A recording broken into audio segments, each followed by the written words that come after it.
Shalom, call all Yahweh Hashem Yahushua. Shalom to the left.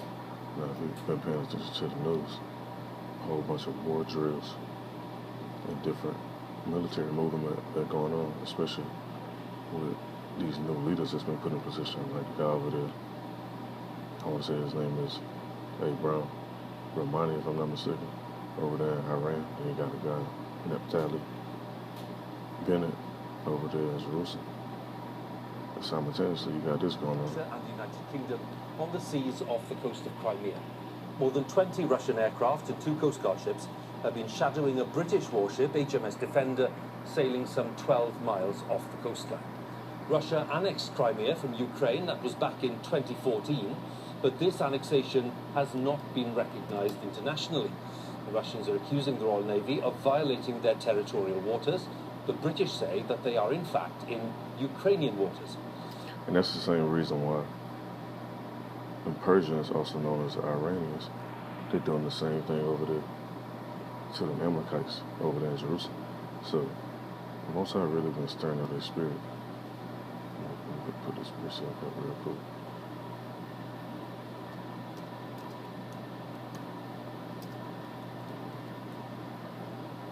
The Most High really been stirring up their spirit to actually do this stuff, because they really want to boost their economy back.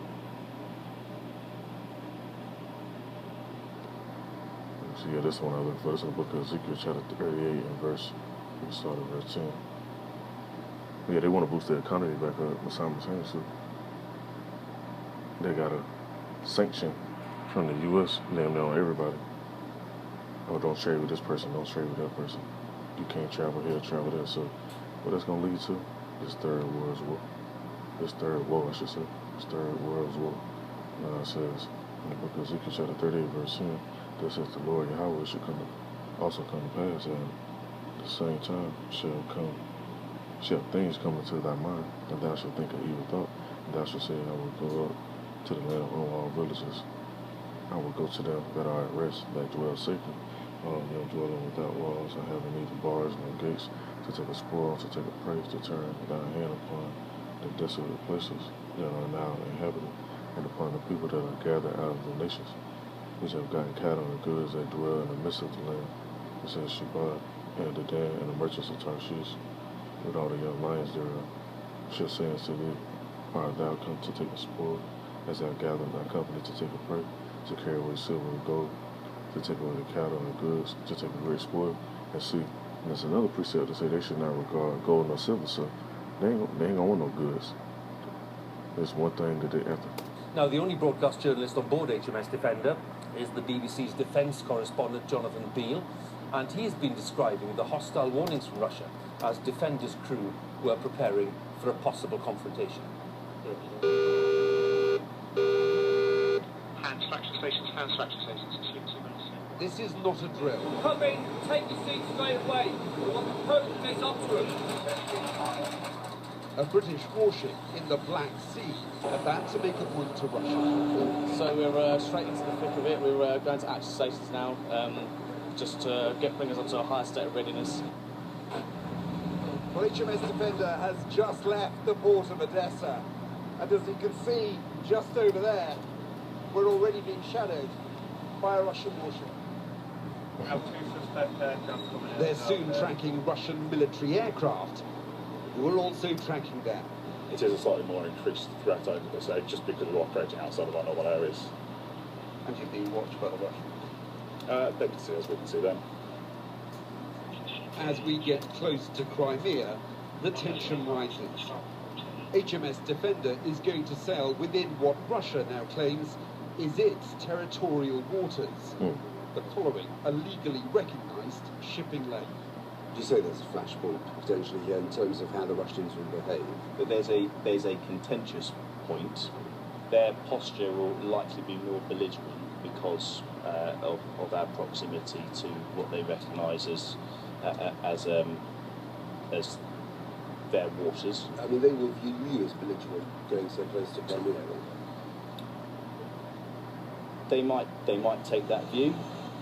As HMS Defender comes within 12 miles of the coast, the Russian Coast Guard make a dangerous move. This Russian Coast Guard vessel has come up right close to this British warship and is trying now to force it to change course.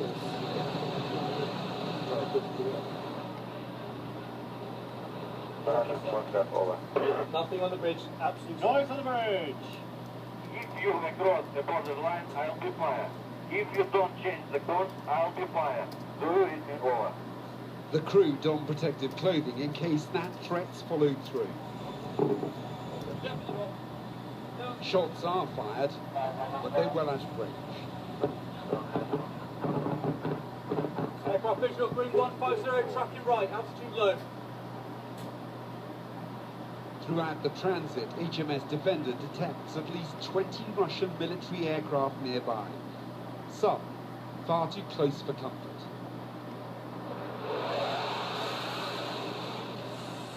The Russian Defense Ministry released their own footage of their jets flying overhead, including imagery of what appears to be the British destroyer in their sights. Remember, this is not just about military brinkmanship, it's also about who can win the information war. The UK and the Royal Navy, our deployment is here to maintain international order and uphold that for the global peace and security, and the Royal Navy and the UK will always call out states that do not follow international order. That's our mission. Is it poking the bear? Confident, non-confrontational.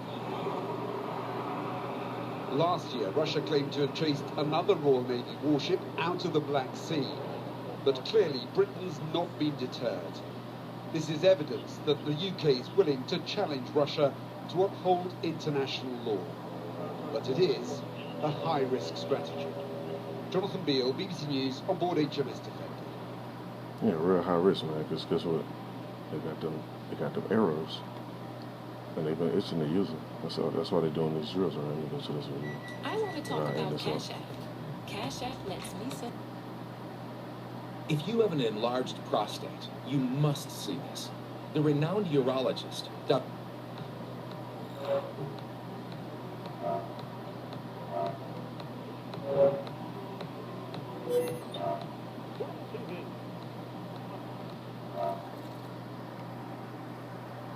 All right, welcome back. So we often on the show cover stories about how the U.S. military is far-flung and stationed really in regions and locations all over the globe, and often conducts military drills and exercises near the shores of distant and remote countries, including some of America's adversaries. And we've often asked the question about how the U.S. government and U.S. military would feel if one of its geopolitical rivals were to do the same. Well, on that, take a look at this. That's video of the Russian Navy. I'm not sure what kind of ship that is, if it's a Russian battleship, cruiser, whatever.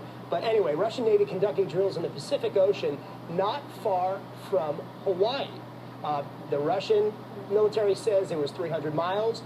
The Department of Defense says, satellite imagery shows, in some cases, at some points, maybe 35 miles from the coast of Hawaii. So, that in mind, could this put U.S.-Russian dialogue, as we were just talking about with Farron, could it put this ongoing dialogue at risk? Well, for more on this, we go to former Naval Intelligence Officer John Jordan. So, John, I got to say, look, I love military stuff. I know you're a military buff, too. When I'm looking at the video, I'm saying, wow, that's pretty cool, man. What kind of ship is that? But maybe not so cool if you're a general at the Pentagon raising red flags about this very close to, as I mentioned, Hawaii. That said, is this just Russia flexing its military muscles and, and showing off, or is this something more ominous and potentially dangerous? Both and neither, John. The fact of the matter is the Russians... That's a dumb answer to give. It's either yes or no, man. Ain't no both and neither. That's Esau for you, though, man. They never give a straight answer to. Well, this how serious it is. Let me go to this precept right here. So book of Isaiah chapter 13. I'm gonna read on down. I'll start at verse 2. But I'm gonna start at verse 1. It says, "The burden of Babylon, which Isaiah the son of Amos did see, lift ye up a banner upon a high mountain, exalt the voice unto them, shake the hand, that they may go into the gates of the nobles. I have commanded my sanctified ones. I have also called my mighty ones for my anger, even them that rejoice in my highness. The noise of a multitude in the mountains, like as of a great people, a tumultuous noise of the kingdoms of nations gathered together. Lord of hosts, mustered the host of the battle. And that's what you see going on. He controlling them. They probably had some other plans, but the Spirit got put on them to go do this. It says they come from a far country. That's a far country right there. It says, from the end of heaven, even the Lord and the weapons of his indignation to destroy the whole land. And what land they talking about? Babylon. If you don't know what Babylon at by now, you need to get your head out the sand. Now it says in verse 6, how ye, for the day of the Lord is at hand, it shall come as a destruction from the Almighty. So the Most High is sanctioning this. He ordained this way before now, but it's coming to pass now. Now, in verse 7, it says, therefore shall all hands be faint, and every man's heart shall melt. And they shall be afraid, pains and sorrow shall take hold of them. They shall be in pain as a woman at travailing. So you're going to have a lot of dudes out here, so-called tough niggas. They're going to be out here travailing like a woman, like they're pregnant or something. It says they shall be amazed one at another, their faces shall be as flames. In verse 9 it says, behold, the day of the Lord cometh, cruel, both with wrath and fierce anger, to lay the land desolate, and he shall destroy the sinners thereof out of it. And we go down some more. It says, for the stars of heaven and the constellations thereof shall not give their light. The sun shall be darkened and is going forth, and the moon shall not cause the light to shine. The reason why? Because once them arrows drop and that smoke go up, you pull up an image.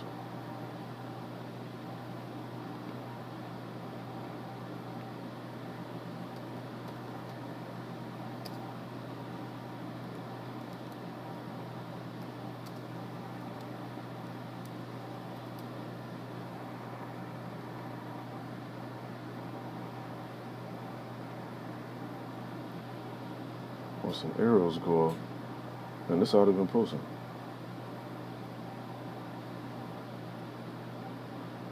This is just after the atomic bomb. Let me see if they got another image I can find real quick. But that was just with that. This new shit they got way worse than that.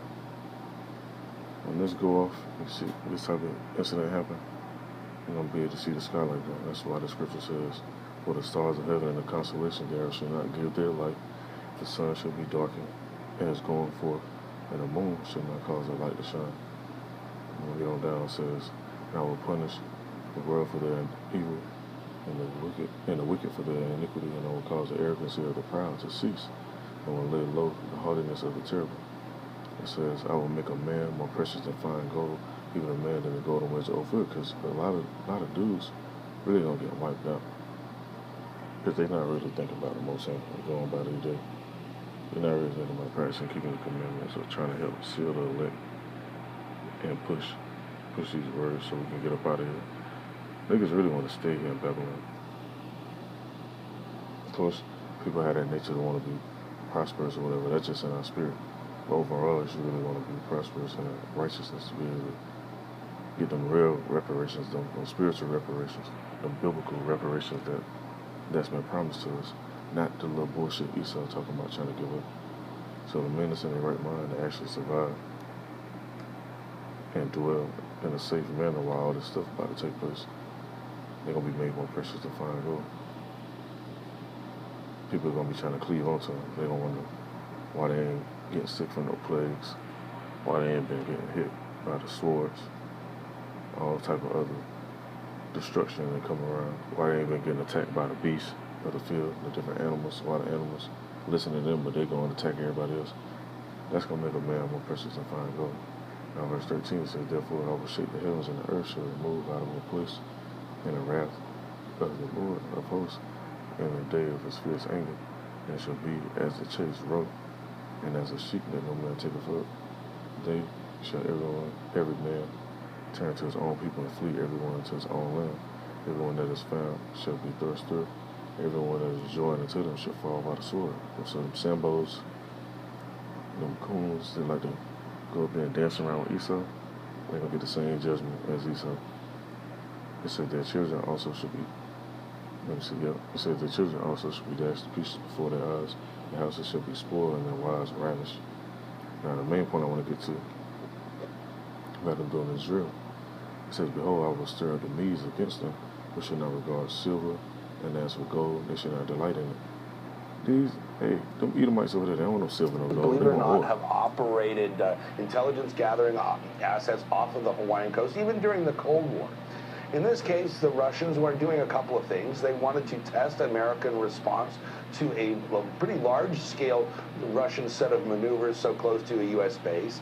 The Russians want the world talking about it, and the Russians want to remind the world, and this is the really interesting part, that they, unlike China, the Russians can actually operate naval vessels on a sustained basis far from their own shores and support them with aviation assets. The Chinese can't really do that. The Chinese can't really function too far or deploy important naval assets in a militarily meaningful way more than several hundred kilometers from the Chinese coast. The Russians have made the necessary investments to do this over the last 40 or 50 years, and that's a real qualitative difference between the Russian Navy and the People's Liberation Navy, which is obviously belongs to China. So, and the Russians want us talking about it, but they're also testing America's responses and gathering electronic and signal intelligence to the extent that they're able to. That's a great point. You know, the U.S. military did scramble, from what I understand, F-22s to basically check out what was going on. So that, you know, goes directly to your point. I'm assuming you saw this video. You saw, or at least you saw in the screen, you know, what the ships. What, I'm going to put you on the spot. What kind of ships are those? I'm just very curious. And as far as the fighter jets, is that a MiG? Yeah, the Russians were deploying Tu-95 Bears, which are primarily an anti-submarine platform now, although they were originally designed as a nuclear-capable bomber in the 1950s. While very, very old and relatively slow, they have an extremely long range, and those airplanes, along with the MiGs, were staged out of Kamchatka. The other ships were surface warfare ships, along with underway replenishment ships, the ships that you need to support them far from a base, and they were running an exercise to see if they could attack an American carrier group. Well, while holding that issue aside for a second, they did run an exercise far from home, and that's something very few navies can do. Final question. A MiG goes up against an F-22 in a dogfight. Who's coming home? The F-22. The F-22. What? The MiG-31 is a fine airplane. It's a long-range interceptor, but it really has a different mission and is a 40-year-old airframe. But the F-22 comes home. Great. Good stuff. John Jordan, thank you. Hey man, let me finish this up. This is in verse 18, so in Isaiah chapter 13. It says that bows also shall dash the young man to pieces, and they shall have no pity on the fruit of the womb. The eye shall not spare children. So hey, when they actually start putting